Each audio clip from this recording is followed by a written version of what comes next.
안녕하세요. 좋은 책을 읽고 스스로를 돕는 문장을 공유하는 제인톤입니다. 여러분, 과거의 어떤 사건 때문에 영향을 받아서 괴로웠던 적 혹은 인간관계 때문에 힘들었던 적 다들 있으시죠? 그렇다면 이번 영상이 인생 고민 절반을 내려놓게 만드는데 도움을 줄 수 있을 것 같아요. 이번 영상의 큰 주제 두 가지는 첫 번째는 과거의 트라우마에서 수월하게 벗어나는 방법이고, 두 번째는 살면서 절대 벗어날 수 없는 인간관계 문제의 반 이상을 해결할 수 있는 방법이에요. 제가 이번에 인사이트를 얻은 책은 바로 미움받을 용기인데요. 이 책을 저는 6년 전쯤에 읽었었고, 이번에 다시 한번 읽었어요. 이번에 이 책을 다시 읽을 때 제목이 미움받을 용기라서 선입견이 조금 있었는데요. 책 제목이 뭔가 해결 방법인 것 같아서 다시 읽지 않아도 미움받을 용기만 있으면 해결되는 건가 하는 생각이 들더라고요.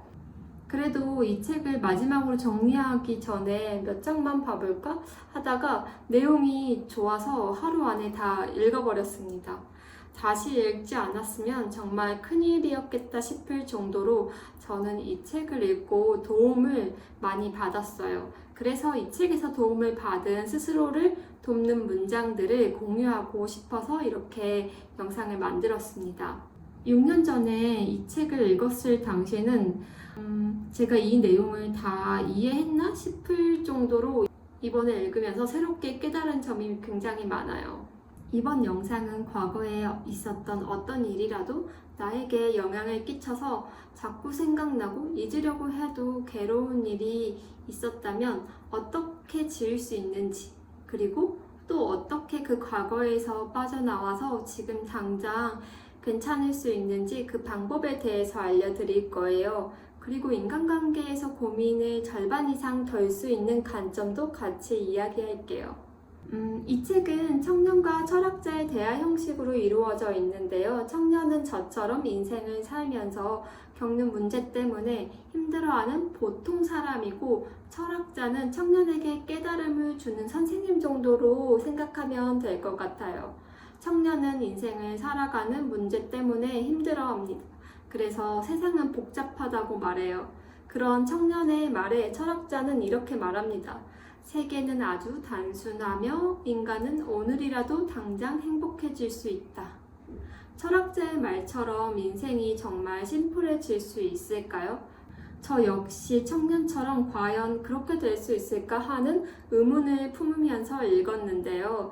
철학자는 세상을 복잡하다고 생각하는 사람은 진짜 세계가 복잡해서가 아니라 스스로 세계를 복잡하게 보고 있기 때문이라고 말합니다. 즉, 우리는 주관적인 세계에 살고 있는데 본인이 복잡한 세계에 살고 있다고 해석했기 때문에 그렇게 느낀다는 거죠. 관점을 바꿔서 내가 세상을 단순하게 바라보면 세상이 단순하게 보인다는 거예요. 핵심은 세계가 어떠한 게 아니라 내가 어떠한가라는 점이라고 합니다. 그리고 그 세상을 심플하게 볼 수 있는 방법은 바로 단지 용기의 문제라고 합니다. 여기서 왜 용기가 나왔는지 차차 이야기 또 해볼게요. 우리는 세상도 인생도 왜 복잡하다고 여기는지 먼저 생각해 볼 필요가 있는데요. 바로 그 이유는 마음이 힘들기 때문이겠죠. 보통은 과거에 영향을 받아서 현재 힘들어하는 경우가 많습니다.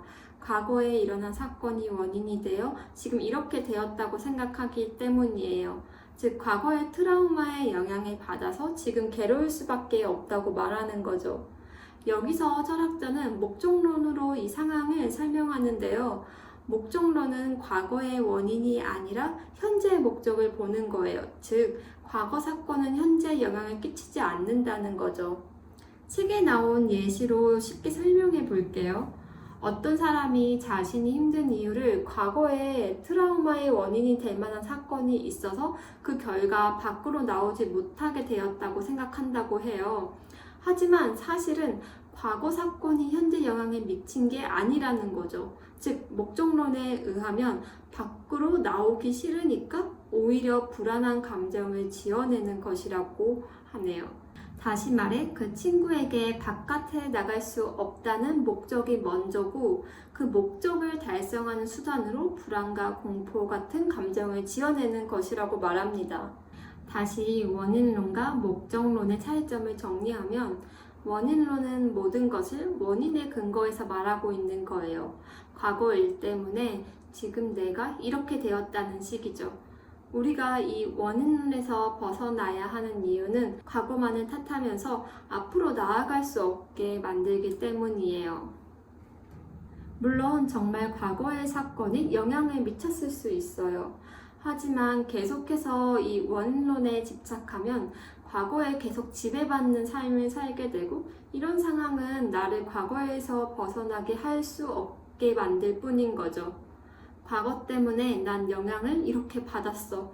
이렇게 생각하면 원인론의 노예가 되어버리는 거예요. 그리고 문제는 여기서 끝나는 게 아니라 앞으로도 과거의 사건이 나의 모든 것을 결정한다고 생각하면서 현재를 바꿀 수 없다고 믿으면서 그저 불행하게 살아가는 거죠.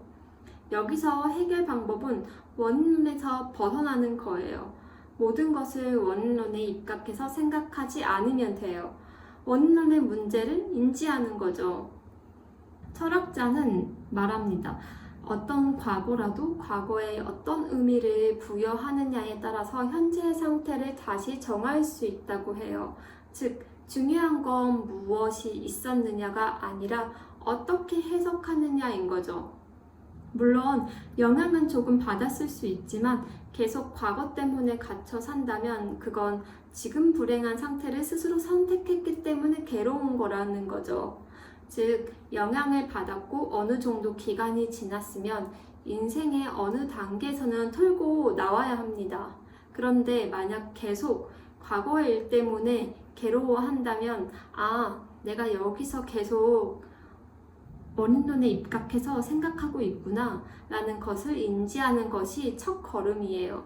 나는 변하고 싶다고 생각은 하지만 사실은 계속 불행하고 싶어서 이 상황을 선택하고 있구나, 이 점을 알아차려야 합니다. 여기서 불행하고 싶어하는 상황을 선택한다는 것에 말이 안 된다고 생각하실 것 같은데 철학자는 이렇게 말합니다. 인간은 끊임없이 변하지 않겠다고 결심한다. 더 정확히는 변하고는 싶은데 변하기 두려운 거라고 말합니다. 왜냐하면 자신의 생활 양식을 바꿀 때 우리는 큰 용기가 필요하기 때문이라고 합니다. 변함으로써 생기는 불안을 선택할 것이냐, 변하지 않아서 따르는 불만을 선택할 것이냐.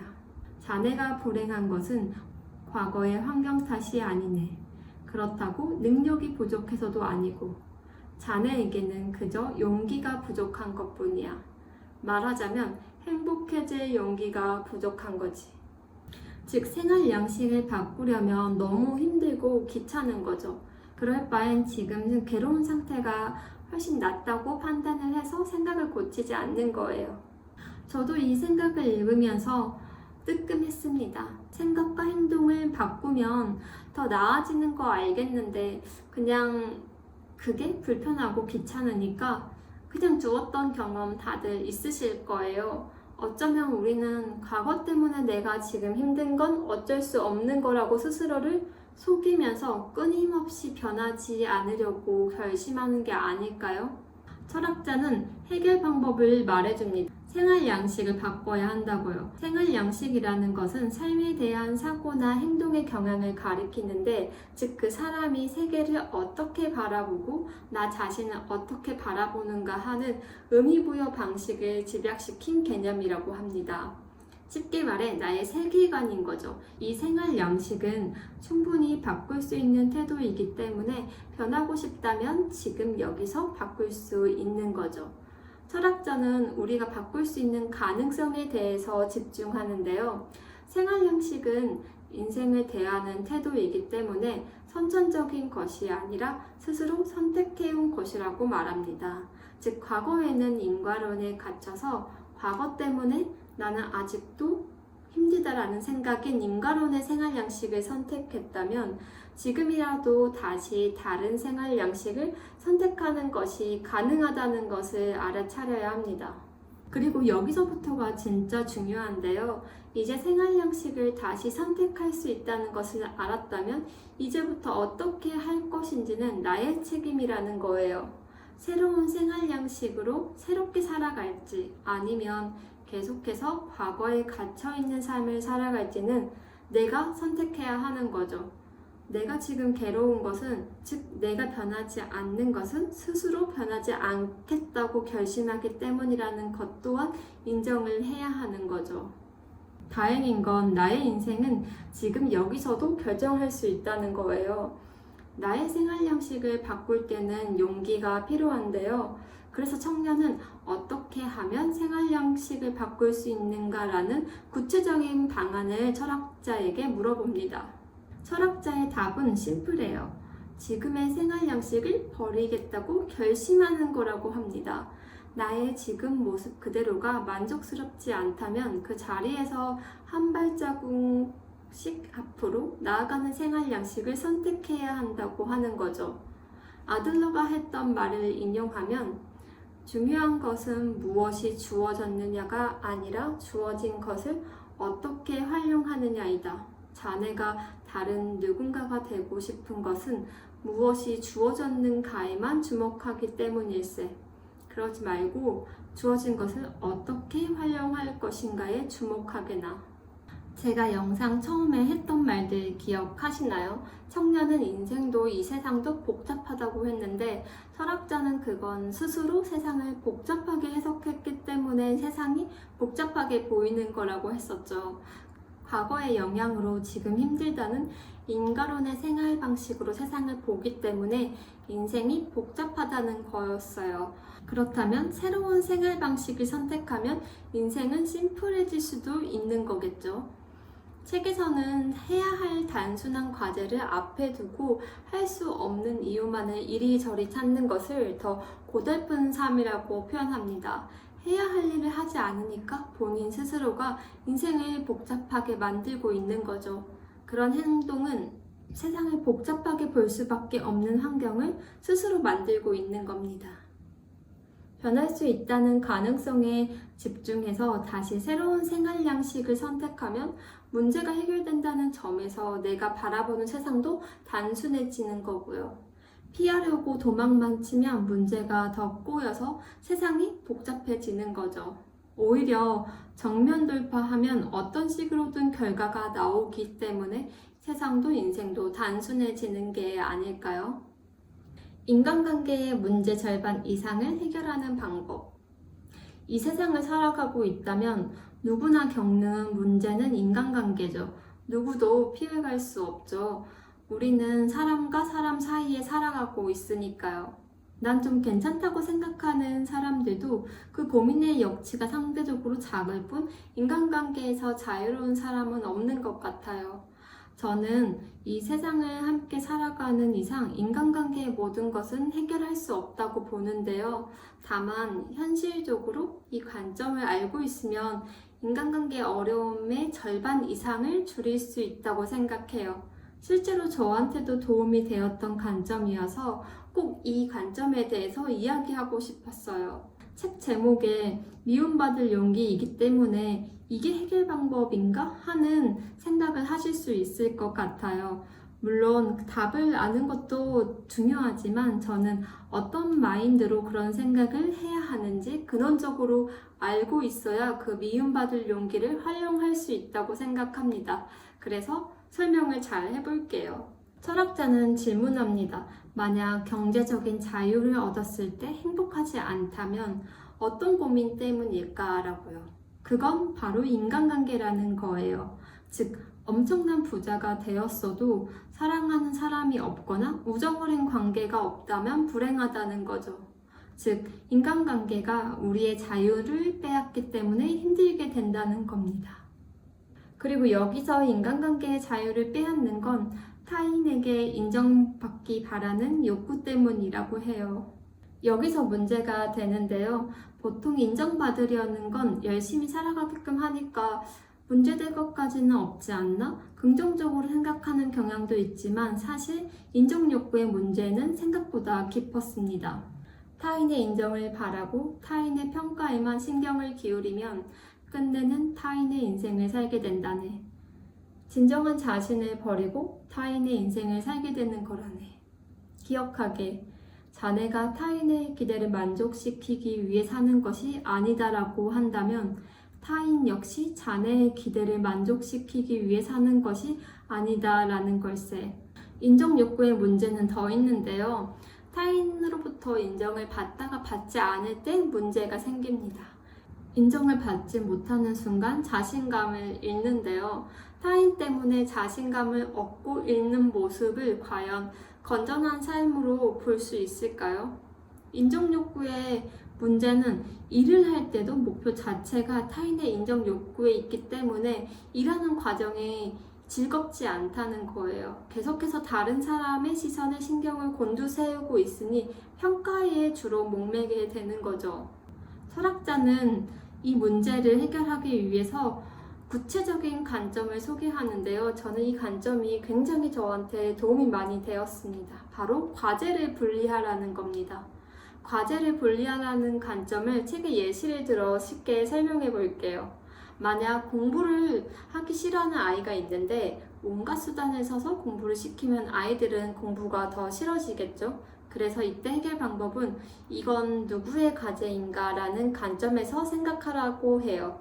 아이가 공부를 하는가, 하지 않는가, 혹은 친구와 놀러 가는가, 가지 않는가. 원래 이것은 아이의 과제이지 부모의 과제가 아니라는 거죠. 공부하는 것은 아이의 과제이기 때문에 거기에 대고 부모가 공부하라고 명령하는 것은 타인의 과제에 개입하는 거라고 합니다. 따라서 이것은 누구의 과제인가라는 관점에서 자신의 과제와 타인의 과제를 분리할 필요가 있다고 말을 합니다. 타인의 과제에는 함부로 침범하지 않는다. 그것뿐일세. 모든 인간관계의 트러블은 대부분 타인의 과제에 함부로 침범하는 것 혹은 자신의 과제에 함부로 침범에 들어오는 것에 의해 발생한다네. 과제를 분리할 수 있게 되면 인간관계가 급격히 달라질 것에. 여기서 말하는 건 개입하지 않는 거지 방임주의가 아니에요. 즉 어떤 사건에 대해서 누구의 과제인지 명확하게 인지하고 내 과제가 아니면 개입하지 않고 만약 도움을 필요로 한다면 그때 지원을 해야 한다는 거죠. 인간은 모두 인간관계로 고민하고 괴로워하네. 내 제안은 이렇네. 먼저 이것은 누구의 과제인가를 생각하게, 그리고 과제를 분리하게. 어디까지가 내 과제이고 어디서부터가 타인의 과제인가. 냉정하게 선을 긋는 걸세.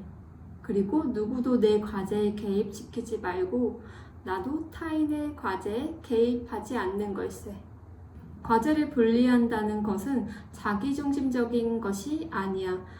타인의 과제에 개입하는 것이야말로 자기중심적인 발상이지. 부모가 자식에게 공부를 강요하고 배우작감까지 간섭한다. 이게 자기중심적인 게 아니면 뭔가? 마음대로 살자. 철학자는 청년에게 말합니다. 우리는 타인의 기대를 만족시키기 위해 사는 것이 아니다 라고. 타인 역시 나의 기대에 부응하기 위해 사는 것이 아니죠. 즉 서로에게 기대 같은 것을 만족시킬 필요가 없다는 거예요. 그건 서로에게 바라는 욕심이고 심하면 폭력이 될 수도 있는 거죠. 그리고 인정 욕구는 정확하게는 누구에게도 미움받고 싶지 않기 때문에 그 마음이 든다는 것을 스스로 인지하고 있어야 합니다. 누구에게도 미움을 사지 않으려고 한다면 항상 타인의 눈치를 보고 충성을 맹세하는 것처럼 지내야 해요. 여기서 해결 방법은 인정 욕구를 가질 게 아니라 마음대로 살아야 합니다. 물론 다른 사람에게 피해를 주지 않는 선에서요. 타인에게 인정받는 삶을 선택할 것인가? 아니면 인정받지 않아도 되는 자유로운 삶을 선택할 것인지는 이제 내가 스스로 생활 양식을 선택할 수 있습니다. 내 마음대로 살아간다는 게 나만 생각하고 독선적으로 살라는 말이 절대 아니에요. 철학자는 이렇게 말해요. 유대교 교리를 보면 이런 말이 있네. 내가 나를 위해 내 인생을 살지 않으면 대체 누가 나를 위해 살아준단 말인가? 자네는 자네만의 인생을 살고 있어. 누구를 위해 사느냐고 하면 당연히 자네를 위해 살아야겠지. 만약 자네가 자네를 살지 못한다면 대체 누가 자네의 인생을 살아준다는 말인가? 우리는 궁극적으로 나를 생각하며 사는 거라네. 그렇게 생각하면 안 될 이유가 없지. 책에 지나가는 것처럼 나온 얘기인데 저는 이 내용이 핵심이지 않나 싶습니다. 의외라고 생각할지 모르겠지만 상담을 받으러 오는 내담자 중에 성격이 제멋대로인 사람은 별로 없네. 오히려 타인의 기대, 부모와 선생의 기대에 부응하려고 애쓰다가 괴로워하지. 쉽게 말해 자기 마음대로 행동하지 못하는 걸세. 행복해지려면 미움받을 용기가 있어야 하네. 그런 용기가 생겼을 때 자네의 인간관계는 한순간에 달라질 걸세. 이제 다 알겠는데 자유롭게 살고 싶은데 미움받을 용기가 계속 생기지 않는 사람이 있을 수 있잖아요. 그런 사람들에게 저는 이 책에 나오는 철학자의 문장을 알려주고 싶어요. 자기 인생을 원하는 대로 살면 안 되는 이유라도 있나? 이건 자유의 영역이지. 단적으로 말해 자유란 타인에게 미움을 받는 것일세. 자네가 누군가에게 미움을 받는 것, 그것은 자네가 자유롭게 살고 있다는 증거이자 스스로의 방침에 따라 살고 있다는 증표일세. 모든 사람에게 미움을 받지 않는다는 건 부자연스러운 동시에 불가능한 일일세. 자유를 행사하려면 대가가 뒤따르네. 자유를 얻으려면 타인에게 미움을 살 수밖에 없어. 미움받는 것을 두려워하지 말라는 뜻일세. 그런 용기가 생겼을 때 자네의 인간관계는 한순간에 달라질 걸세. 여기를 살아야 하는 이유. 마지막으로 지금 여기를 살아야 하는 이유를 이야기하려고 하는데요.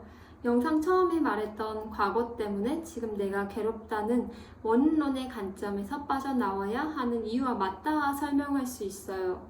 과거에 빠져 사는 일은 스스로 지금 힘들어도 괜찮다는 면죄부를 주는 행동이라는 것을 인지해야 하는데요. 즉 과거에 무슨 일이 있었더라도 어느 정도 기간이 지났다면 지금의 나는 과거와는 상관없어야 한다고 생각해야 합니다.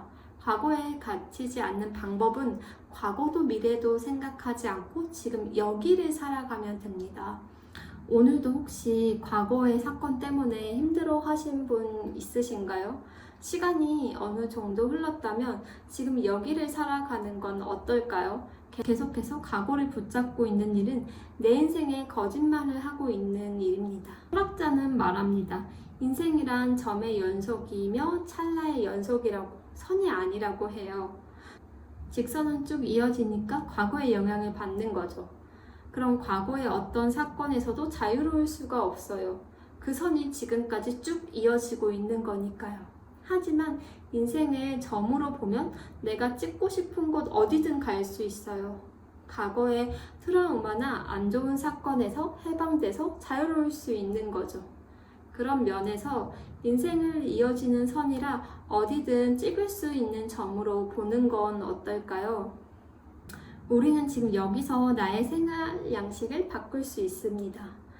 생활 양식을 지금 여기서 바꿀 수 있다는 것을 인지하고 여기에 스포트라이트를 비추기를 바라면서 오늘의 영상은 청년과 철학자의 마지막 대화로 마쳐볼게요. 끝까지 대화 들어보시면 어떻게 살아야 하는지 도움을 받으실 수 있을 거예요. 철학자, 그래 인생은 언제나 단순하지 심각한 게 아니라네. 각각의 찰나를 진지하게 살면 심각해질 필요가 없지. 에네르게이아적 관점에서 보면 인생은 언제나 완결되어 있다는 것을 기억하게. 설사 자네나 내가 지금 여기에서 생을 마친다고 해도 불행하다고 생각할 것까진 없네. 20살에 마친 삶도 90살에 마친 삶도 모두 완결된 삶이며 행복한 삶이니까. 지금 여기를 진지하게 살았다면 그 찰나는 늘 완결된 것이라는 말씀인가요? 철학자, 바로 그거지. 이제 마지막으로 인생에 있어 최대의 거짓말이 뭔지 말해주지. 인생 최대의 거짓말. 그것은 지금 여기를 살지 않는 것이라네. 과거를 보고 미래를 보고 인생 전체에 흐릿한 빛을 비추면서 뭔가를 본 것 같은 착각에 빠져 있는 거지. 지금 여기를 외면하고 있지도 않은 과거와 미래에만 빛을 비춰왔어. 자신의 인생에 더없이 소중한 찰나에 엄청난 거짓말을 했던 거야. 인생의 거짓말에서 이제 빠져나오게. 두려워 말고 지금 여기에 강렬한 스포트라이트를 비추게. 자네에게는 그럴 힘이 있어.